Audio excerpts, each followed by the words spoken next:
After I learned this salad recipe, there are no cabbages left at home. Start by cutting 100 g of green cabbage.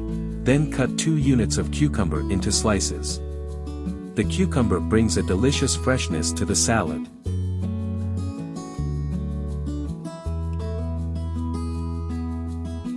Cut also a unit of tomato. This combination will make your salad even more colorful and tasty. Now, in a large bowl, insert the cabbage, cucumbers, tomato, chives and parsley to taste. Don't forget the 100 g of green corn to give that special touch. Add salt to taste and 200 g mayonnaise. And now, it's time to mix everything with a lot of love. Feel the texture and aromas joining in a blast of flavor. Ready! Our salad of cabbage, tomatoes, cucumbers and corn is ready to be served.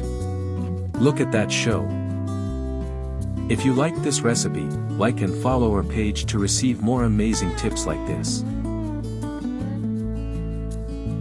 Bon appetit and see you for the next culinary adventure.